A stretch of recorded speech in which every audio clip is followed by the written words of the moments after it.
¿Listo? Entonces, representación gráfica de variables cualitativas, ya habíamos hablado, teníamos estas 5 gráficas y vamos a revisar rápidamente su manera de construirla. Como es un repaso, entonces vamos a verificar las características principales.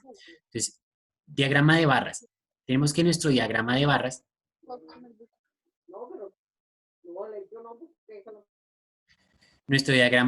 entonces está conformado por dos ejes. ¿Listo? Entonces, tiene dos ejes. Uno horizontal y pues uno horizontal y el otro vertical directamente. Entonces vamos a mirar cómo sería la representación gráfica y su utilización. Entonces, el diagrama de barras, como decíamos, tiene dos ejes y esos dos ejes, uno vertical y el otro horizontal, pues nos sirven para distribuirlos. En un eje vamos a tener la variable, ¿sí? La que estamos analizando, y en el otro eje va a estar la frecuencia. Entonces, la frecuencia absoluta. Aquí hay que tener en cuenta que indiferente, o sea, podemos construir nuestro diagrama de barras de la siguiente manera, o podemos construir un diagrama de barras de la siguiente manera. ¿Listo? Entonces, en los dos casos es válido. ¿Cuál es la diferencia entre ellos? Que en este caso, entonces en el caso 1, nuestro diagrama de barras aquí tiene la variable y aquí tiene la frecuencia. En el segundo caso, entonces tenemos que aquí está la variable, o sea, variable ABC, las categorías, pues ABC, y acá tendríamos nuestra frecuencia. Y ya sabemos que es directamente dado un conjunto de datos. Entonces, por ejemplo, tenemos ABC, tenemos que esta es nuestra variable y tenemos una frecuencia. La frecuencia es cuántas veces se repite esa variable dentro de un conjunto de datos. Entonces, digamos que es 2, 3 y 5. Y para construir nuestro diagrama de barras, pues directamente definimos si lo queremos realizar de manera horizontal o de manera vertical. Si lo queremos realizar de manera vertical, entonces ubicamos nuestra variable en el eje horizontal. ¿Sí? Entonces aquí vendría A, B y C. Y vamos a dibujar para cada uno de ellos pues una barrita que sea tan alta como diga su frecuencia absoluta. Entonces dice que A equivale a 2. Entonces voy a dibujar aquí A que tenga 2 unidades de altura. Entonces 0, 1, 2. Ahí la tenemos, 2 unidades de altura. Ahora voy a dibujar una para B y para B voy a decir, entonces, como la frecuencia es 3, entonces vamos a ubicar que B tiene 3 unidades de altura. Entonces sería desde B y dibujamos nuestra barrita de 3 unidades. Ahí tendríamos nuestra barrita de 3 unidades. Si nos damos cuenta, esta línea viene acá a coincidir con el 3 y esta con el 2. Ahora con C dibujamos la que le corresponde a ella. Entonces dice que es de 5 unidades. Entonces C, 5 unidades. Entonces en C dibujo nuestra barrita que mida 5 unidades. Y una vez dibujamos nuestra barrita que mide 5 unidades, entonces verificamos que efectivamente esté en el 5. Entonces 4, 5 y ya tendríamos hecho nuestro diagrama de barras. Tengamos en cuenta que este eje es el de las frecuencias. ¿Sí? Ese es todo el procedimiento, ahí rápidamente barrido para construir nuestro diagrama de barras. ¿Listo? Entonces, para tenerlo en cuenta. ¿Listo? Nuestro primer gráfico, diagrama circular. Vamos a pasar al diagrama circular. Entonces, respecto al diagrama circular,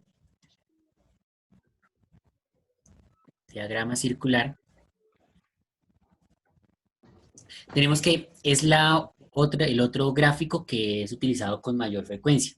¿Listo? Porque nos ayuda a visualmente identificar bien cuáles son las características y ver cuál de las variables tiene mayor presencia que las otras.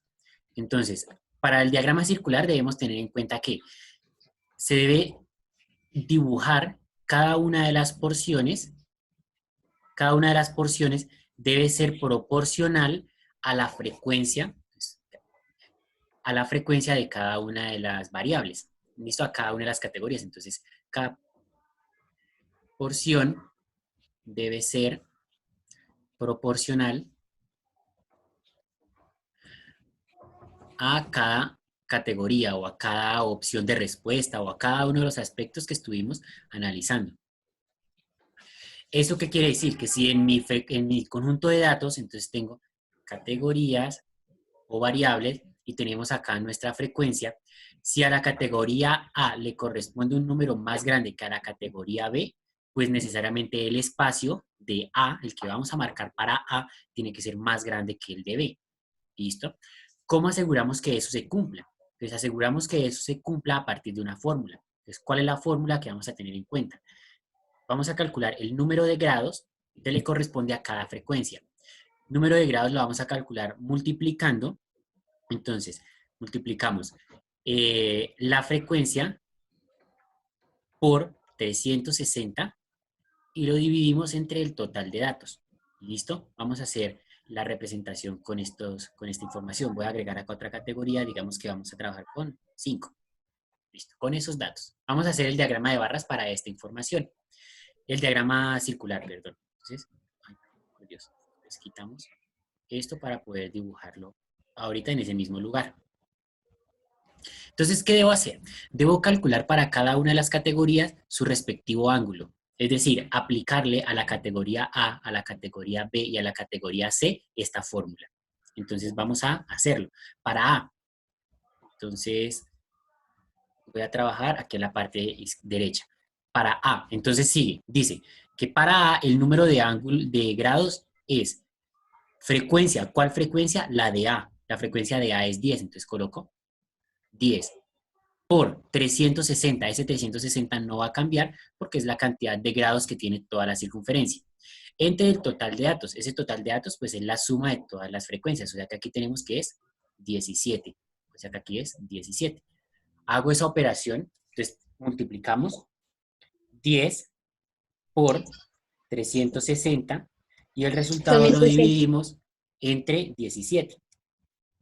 Tendríamos que eso es 211,7.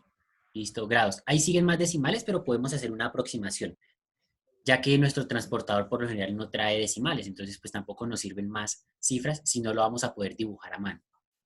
B vendría siendo, entonces, la frecuencia de B, o sea, 2, por 360, que no cambia, entre el total de datos que tampoco cambia. O sea que multiplicaríamos 2 por 360 y el resultado lo dividimos entre 17.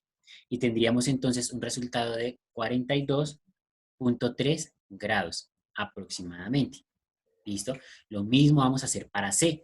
Entonces, frecuencia de C, que sería 5 por 360 entre 2, ¿no? Entre 17, que es el total de datos, y multiplicamos, entonces sería 5 por 360 dividido 17 y nos daría un resultado de 105,8 aproximadamente. Y ahí tendríamos entonces los tres valores. ¿Cómo verificar si nos quedaron bien? Entonces, ¿qué debemos hacer? Sumarlos. Sabemos que eso me va a dar la circunferencia completa, o sea que el valor de A más el valor de B más el valor de C me tiene que dar 360 grados. Claro, como aquí hay decimales, lo más probable es que no nos dé 360 grados, entonces tampoco es camisa de fuerza, que nos dé aproximadamente 360 grados, es decir, 358, 359 nos sirven. Si por alguna razón le da 300, ahí sí preocúpese y devuélvase a revisar porque algo le quedó mal. Entonces, si hacemos esta suma, nos vamos a dar cuenta que si sumamos 211,7 más 42,3 más 105,8, ese resultado de esa suma nos da 359,8. ¿Sí? Entonces 359,8 admisible, está cercano al 360. Entonces es la aproximación.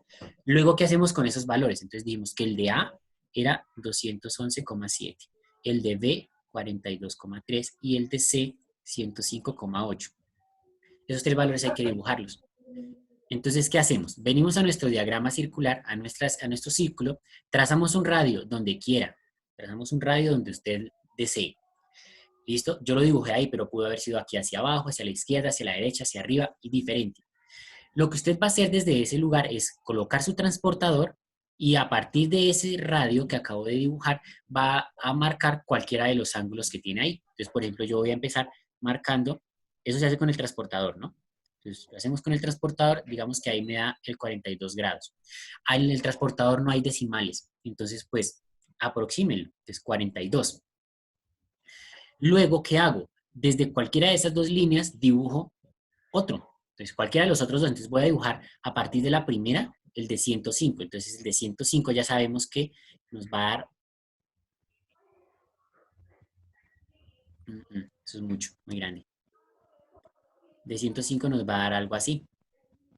¿Listo? Entonces, aquí tendríamos un ángulo de 105 grados. Por tanto, el que nos falta, pues es el de 211. ¿Sí? Que son los tres ángulos que teníamos acá. ¿Qué debemos hacer? Pues como tenemos las tres categorías ahí, pues a cada uno le asigno un color. Pues por ejemplo, para A le voy a asignar este color rojo. Para B le voy a asignar el color verde. Y para C, entonces le voy a asignar el color azul.